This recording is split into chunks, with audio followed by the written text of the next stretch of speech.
cities was something like 0.005 microwatts per square centimeter. That was fairly low. Microwaves then were used for communication with those antennas you'd see on top of towers and so on that looked like dish antennas that were point-to-point communication to send television signals and other things across. Now it's gone up considerably. If you measure it in cities where it's really the highest, it's gone up about 1,000-fold, 500 to 1,000-fold, some cases 20,000-fold. So, now we are measuring much higher background levels everywhere, and it's still below what's considered the exposure standards by, actually they're not really standards, they're guidelines. That's the first thing we have to say, that the FCC, which regulates this, the Federal Communications Commission, is only giving guidelines what you should not be exposed to, and these are for certain periods of time. And so they have a time limit, so that you have an exposure level overall.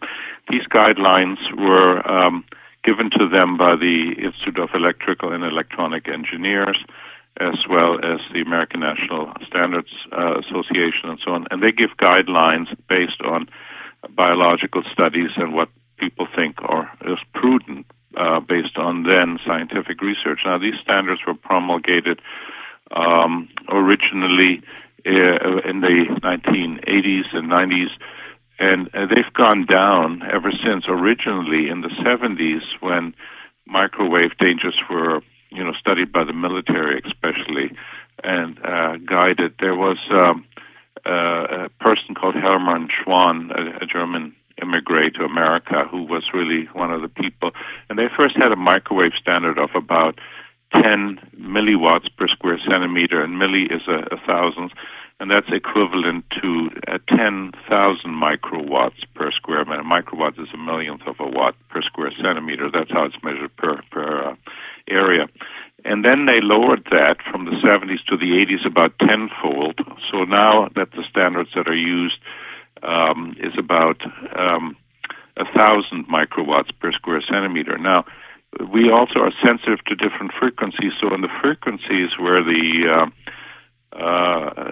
smart meters operate, they are about 900 megahertz range in a publicly available range that the FCC said, could be used without any special permission. And so that's where they decided to pulse these meters. And in that range, we are more sensitive, so the standards there is around 600 microwatts per square centimeter. So it's already, almost half less than at where, say, cell phones operate in your microwave oven and so forth. So that's where the standards are at, and they're expressed in this way. You can translate that to a standard of certain volt per meter and so forth. So those are possibilities, but commonly it's expressed in this other way. Now that has to be differentiated as well with microwaves to what is allowed or given for absorption by a cell phone. There are two different standards. That's called the specific absorption rate. And that's how much of the radiation goes into your skin, into your bones, into your brain, and so forth. So that's what cell phones are rated, and that's expressed in so many watts per kilogram of tissue, or so it's actually given per gram of tissue.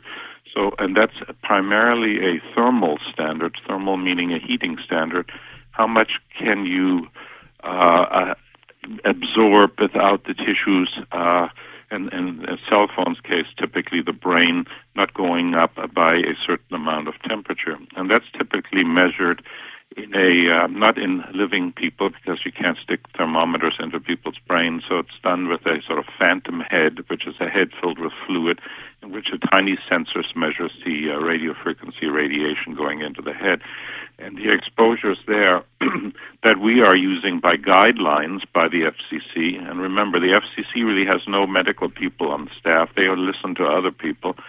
So we really don't have any health standards for microwave radiation as such. They're just guidelines. So when we measure these, we can determine what we consider raises the temperature. But the non-thermal effects, in other words, the amount that the body or the tissues or the brain might be influenced by non-heating radiation from microwaves, is also significant, and that's not considered at all in this standard. So as a result, the non-thermal effects can be significant, but they're not considered in the standard at all. And hence, when we have a radiation source like a smart meter that might be next to your bedroom where a child might be sleeping, that could be a cause of concern. And there's no studies done at all to show what the impact would be. They just say, well, it's below the federal mandated guidelines, and so, don't worry about it.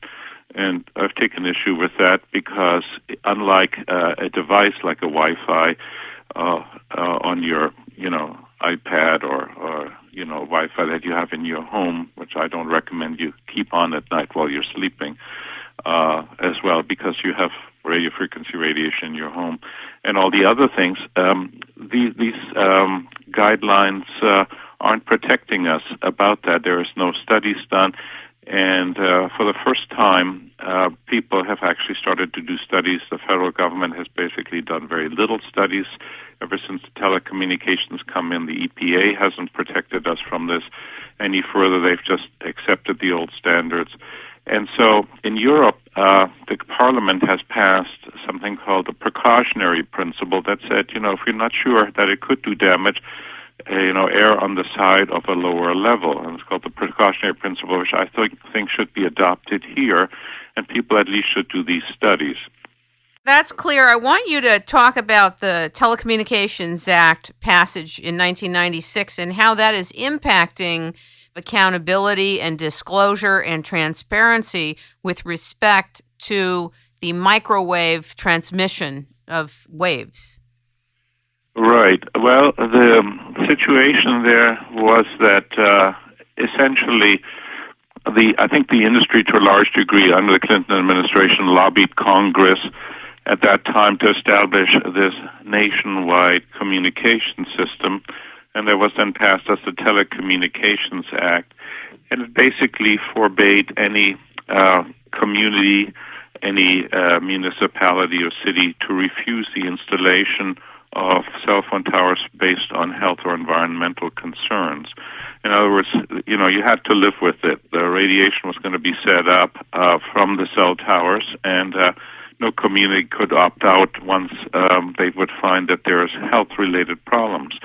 So the only way people really have been able to stop cell towers from being installed everywhere, and initially they were installed, on top of hospitals and top of schools and churches, and still is done because they basically, the cell tower companies, which are private entities, did lobby or rent the space from different places, and if you want to make some quick money, you can have a cell tower installed in your property and lot. And so the only way people stopped it is by trying to say, look, this isn't good for our neighborhood and so on.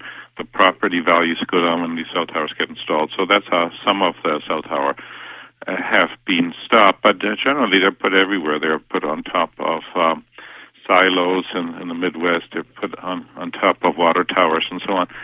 And, one can do studies, as is done in Europe, where you do crystallizations of blood and other things and actually show that, these things actually affect the living systems. They also can do cell cultures studies, with cells growing in tissue cultures and animal studies. And more experiments have been done and more studies have been published in peer-reviewed literature showing that there is a real effect. There were major studies done in Europe with the reflex study. It's a study where many countries in Europe, 12 sites in I think 7 countries, were done, and they showed that problems occurred in cell cultures at levels that were 1/40th of the exposure standards that's considered safe. So, they definitely showed significant breaks in DNA, and even the studies done by the industry that were